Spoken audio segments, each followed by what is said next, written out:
Justin, thank you so much. Well, there is a nonprofit government watchdog group called OpenTheBooks.com, and right now they have found that Congress gave $350 billion to state and local governments. It was all part of their efforts to go ahead and combat the COVID-19 pandemic 3 years ago. But as of right now, Tennessee has only spent 10% of that money. Yeah, and they're supposed to have a concrete plan to spend all of it by the end of the year. So where's it going to go? What's it going to do? Well, this morning, Rachel O'Brien from OpenTheBooks.com joining us to break down the findings.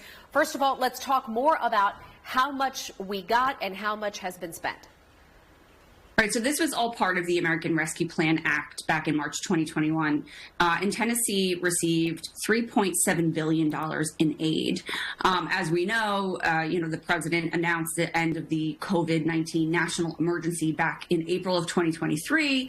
But so the states only spent 10% of their funds, about $390 million of that $3.7 billion. It spent $44 million on broadband internet, $36 million on water and wastewater infrastructure, and then it's gone to a whole slew of things: agricultural research, a veterinary lab, the arts, children's services, health facility investments, you name it, all sorts of things. So the state has designated over $2 billion for specific uses, otherwise known as obligated. So they committed to using that $2.2 billion. They haven't spent it, they've committed.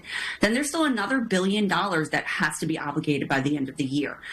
So states have until 2026 to spend the money, but by the end of this year, it has to be obligated. They've got to have a contract or an award or some other document showing how they plan to spend this money.